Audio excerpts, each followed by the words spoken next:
साथियों नमस्कार और आप सभी का स्वागत है आपके अपने चैनल कृष्णा MPPSC पर। साथियों, सहायक कुल सचिव परीक्षा 2022 के अंतर्गत रिवीजन क्लासेस के अंतर्गत 11वीं क्लास में आज हम उत्तरदायित्व और जवाबदेहिता और नियंत्रण इन टॉपिक्स को कवर करेंगे। चलिए देखते हैं। देखिए साथियों, यहाँ क्या है, उत्तरदायित्व। ठीक है, देखिए उत्तरदायित्व यानी रिस्पॉन्सिबिलिटी, ठीक है, और जवाबदेहिता यानी अकाउंटेबिलिटी।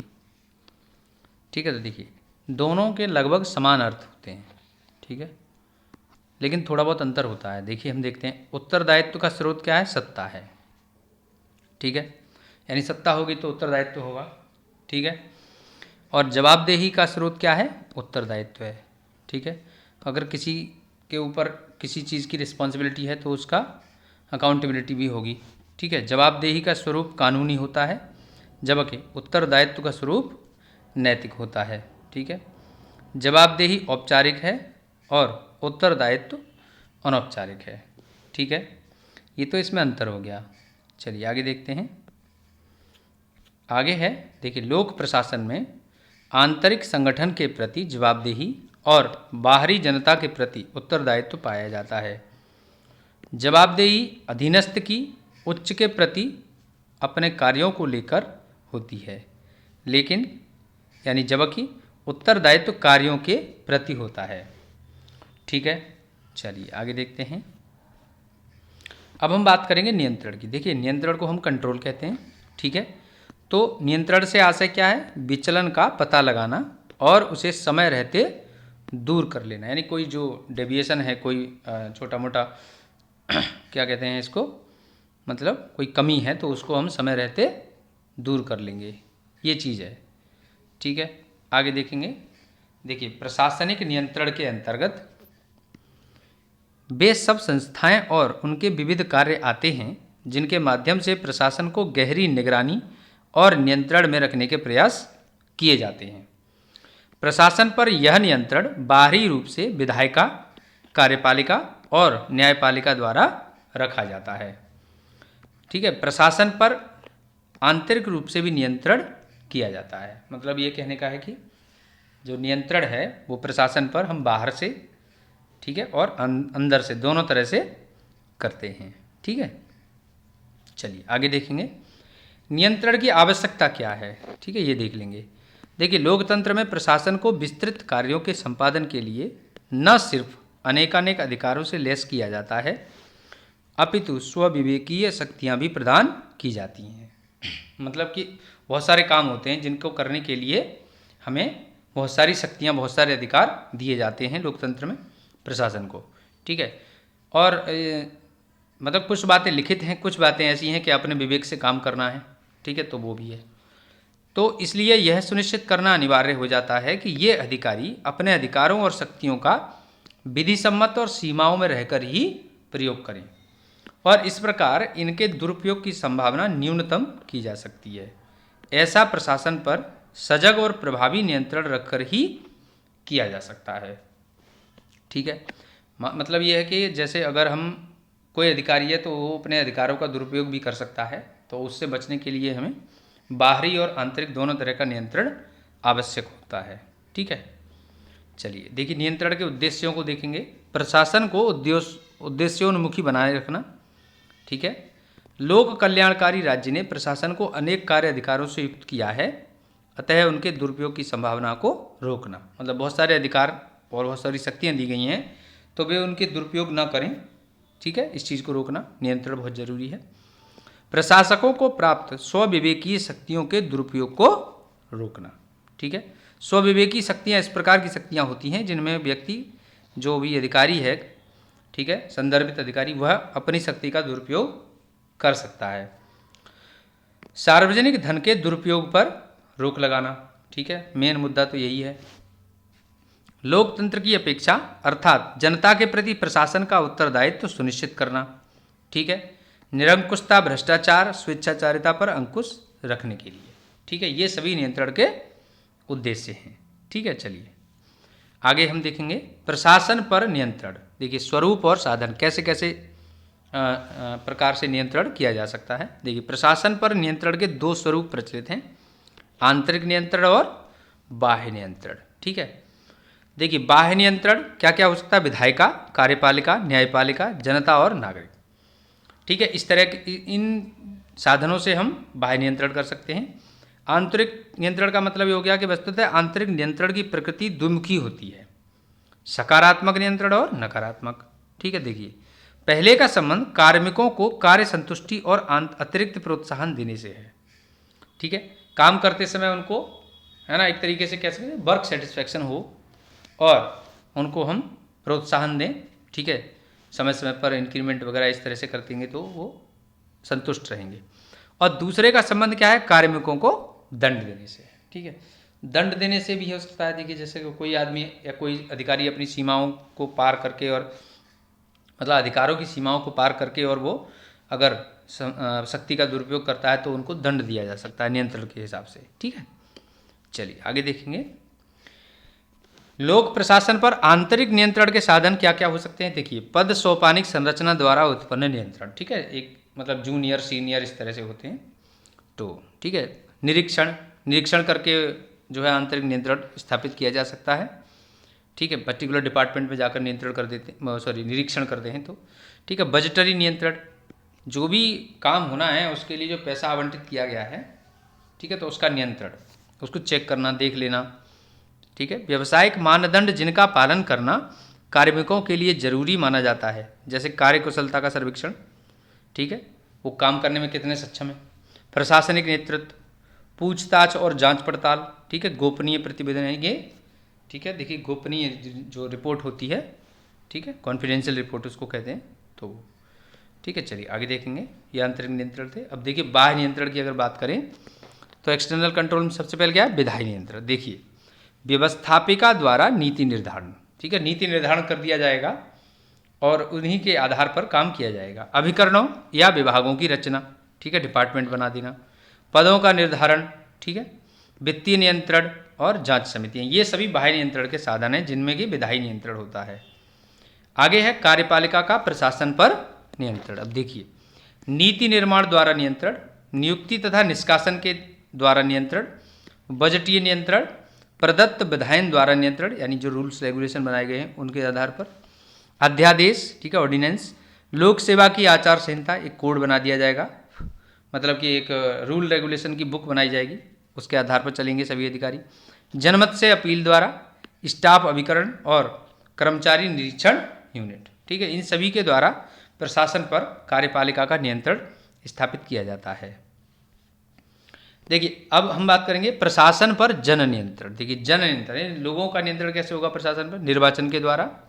ठीक है, जन प्रतिनिधियों की वापसी, राइट टू रिकॉल कहते हैं इसको, राइट टू रिकॉल।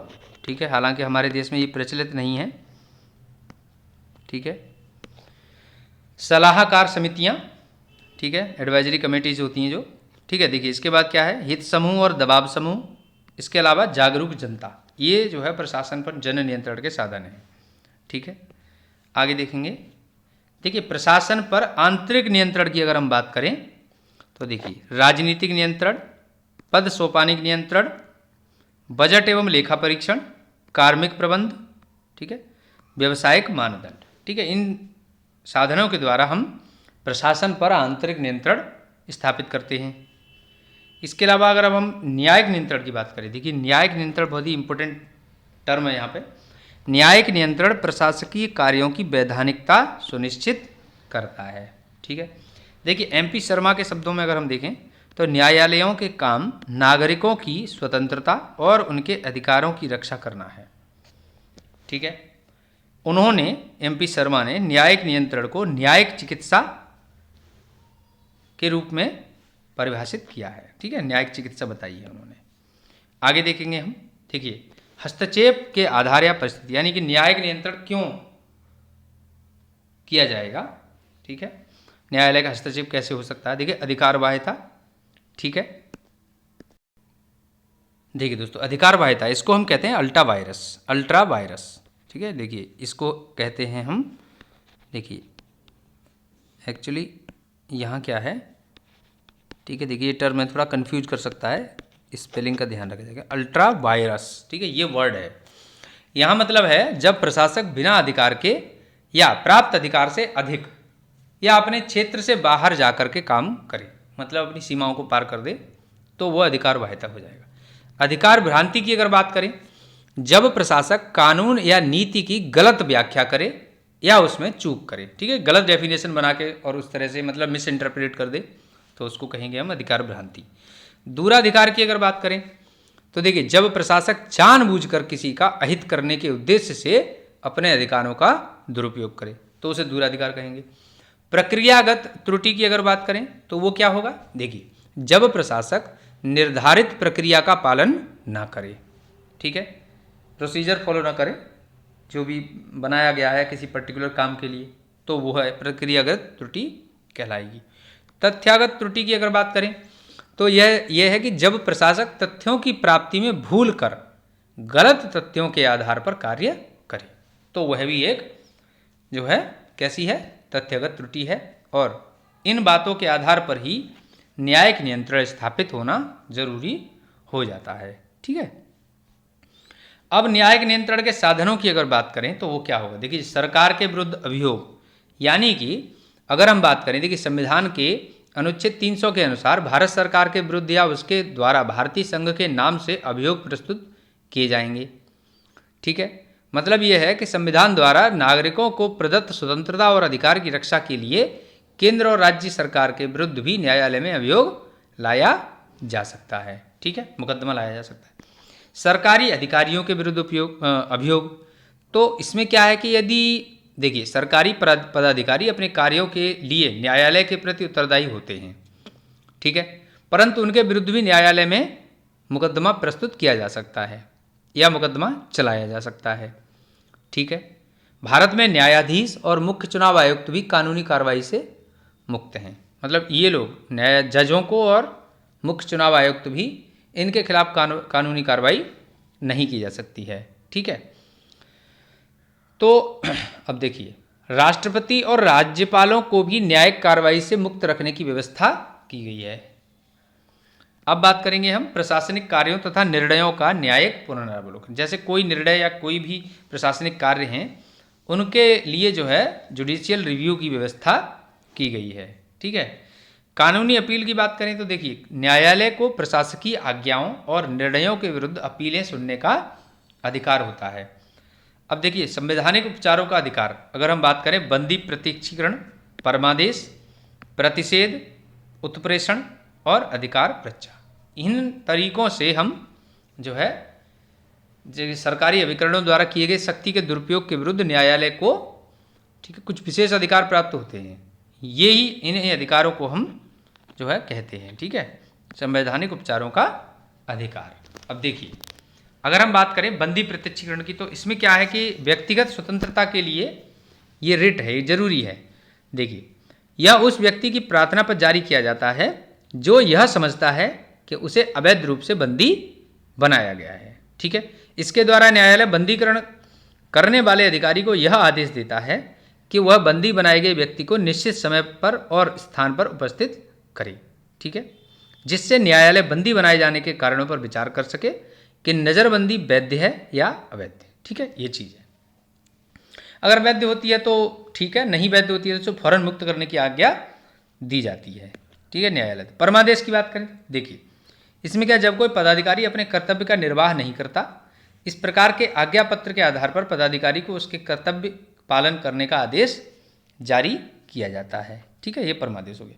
प्रतिषेध की अगर बात करें तो यह आज्ञा पत्र सर्वोच्च न्यायालय तथा उच्च न्यायालयों द्वारा निम्न न्यायालयों तथा अर्ध न्यायिक न्यायालयों को जारी करते हुए आदेश दिया जाता है कि इस मामले में अपने यहाँ कार्रवाई न करें, क्योंकि यह मामला उनके अधिकार क्षेत्र से बाहर है, ठीक। उत्प्रेषण की अगर बात करें तो देखिए, ये क्या है, यह जो आज्ञा पत्र है अधिकांशतः किसी विवाद को निम्न न्यायालय से उच्च न्यायालय में भेजने के लिए जारी किया जाता है, ठीक है। तो इसमें क्या होता है कि जिससे कि वह अपनी शक्ति से अधिक अधिकारों का उपभोग न करे या अपनी शक्ति का दुरुपयोग करते हुए न्याय के प्राकृतिक सिद्धांतों को भंग न करें, ठीक है। चलिए देखिए, अधिकार परीक्षा की बात करें जब कोई व्यक्ति ऐसे पदाधिकारी के रूप में कार्य करने लगता है जिस रूप में कोई कार्य करने का उसे वैधानिक रूप से अधिकार नहीं है, तो न्यायालय अधिकार परीक्षा के आदेश द्वारा उस व्यक्ति से पूछता है कि वह किस अधिकार आधार पर इस पद पर कार्य कर रहा है। ठीक है, और जब तक वह इस प्रश्न का संतोषजनक उत्तर नहीं देता वह कार्य नहीं कर सकता। ठीक है, यह चीज़ है। अब इसके बाद देखिए हम आगे बढ़ेंगे, इसमें प्रश्न कर लेते हैं कुछ। ठीक है, यहाँ पर देखिए दोस्तों प्रश्न क्या है, प्रशासन पर जन नियंत्रण का श्रेष्ठतम तरीका क्या है। देखिए प्रशासन पर जन नियंत्रण का सर्वश्रेष्ठ तरीका है वापस बुलाने का अधिकार। ठीक है, यानी कि राइट टू रिकॉल। ये राइट टू रिकॉल जो है कहा जाता है। ठीक है, यानी कि इसमें क्या है कि जो भी जनप्रतिनिधि हैं उनको हम उनके कार्य से संतुष्ट नहीं है तो उनको हम ये राइट टू रिकॉल के तहत कह सकते हैं कि आप जो है इस्तीफा दें या फिर जो है अपना पद छोड़ें, इस तरह से। अगला क्वेश्चन है, प्रशासन पर कार्यपालिका के नियंत्रण का सर्वोत्तम साधन क्या है। ठीक है, देखिए निष्कासन, जनता से अपील, अनुशासनिक कार्यवाही या फिर वेतन रोक देना। ठीक है, तो इसमें जो है प्रशासन पर कार्यपालिका के नियंत्रण का सर्वोत्तम साधन क्या है, तो यहां पर हो जाएगा निष्कासन। ठीक है, निष्कासन। चलिए आगे देखेंगे हम। अगला है, कार्यपालिका या प्रशासनिक अधिकारी को किसी विशेष कार्य को रोकने के लिए जारी लेख क्या है। ठीक है, देखिए कार्यपालिका या प्रशासनिक अधिकारी को कैसे रोका जा सकता है, तो यहां पर क्या है कि निषेधाज्ञा से हम रोक सकते हैं। ठीक है, निषेधाज्ञा से। ठीक है, देखिए इसमें क्या होता है। ठीक है, चलिए आगे देखेंगे हम। इसमें आगे क्या है, बजट पर बहस। देखिए बजट पर बहस प्रशासन पर किस प्रकार का नियंत्रण है, तो यहाँ पर देखिए बजट पर बहस ये किस प्रकार का नियंत्रण है, न्यायिक नियंत्रण है ना, कार्यपालिका नियंत्रण, संसदीय नियंत्रण या फिर जन नियंत्रण। तो देखिए दोस्तों यहाँ पर बजट पर बहस प्रशासन पर किस प्रकार का नियंत्रण है, यह है जन नियंत्रण। ठीक है, यह जन नियंत्रण एक प्रकार का है। ठीक है, चलिए अगला प्रश्न है, प्रशासन पर न्यायिक नियंत्रण का प्रारंभ निम्न में से किससे हुआ। ठीक है, देखिए दोस्तों प्रशासन पर न्यायिक नियंत्रण का प्रारंभ न्यायिक परिपाटियों से हुआ था। ठीक है, न्यायिक परिपाटियों से। चलिए आगे देखते हैं नेक्स्ट, प्रशासक पर कार्यकारी नियंत्रण का सबसे अधिक प्रभावी यंत्र क्या है। ठीक है, देखिए सबसे अधिक प्रभावी यंत्र की अगर हम बात करें तो यह है नियुक्ति या पद मुक्ति की भाक्ति। ठीक है, यह जो है कार्यकारी नियंत्रण का सबसे अधिक प्रभावी यंत्र है। ठीक है, चलिए आगे देखेंगे अगला, प्रशासन पर बाहरी नियंत्रण का माध्यम क्या है। ठीक है, प्रशासन पर देखिए साथियों, प्रशासन पर बाहर से अगर नियंत्रण की अगर हम बात करें तो वह विधायिका, न्यायपालिका और कार्यपालिका के द्वारा स्थापित किया जाता है। ठीक है, चलिए अगला देखेंगे। देखिए प्रशासन पर न्यायिक नियंत्रण का आधार क्या है। ठीक है, देखिए प्रशासन पर न्यायिक नियंत्रण का आधार यह हम देखेंगे। देखिए दोस्तों प्रशासन पर न्यायिक नियंत्रण का आधार होता है कानून का शासन। ठीक है, यह जो है प्रशासन पर न्यायिक नियंत्रण का आधार है। ठीक है, देखिए साथियों हमने अभी अभी नियंत्रण, जवाबदेहिता और इसके साथ ही साथ हमने उत्तरदायित्व के संबंध में रिवीजन किया। तो यदि आपको यह वीडियो अच्छा लगा है, हेल्पफुल लगा है, तो इसे लाइक करें, शेयर करें, कमेंट करें और यदि आप चैनल पर नए हैं तो इसे सब्सक्राइब कर लें, बेल आइकन प्रेस कर लें ताकि आपको आने वाले सभी वीडियोस मिल सकें। और तब तक नेक्स्ट वीडियो में हम इस यूनिट का अगले कुछ टॉपिक लेकर के जल्द ही उपस्थित होंगे। तब तक के लिए आप यह वीडियो देखें और वीडियो देखने के लिए धन्यवाद।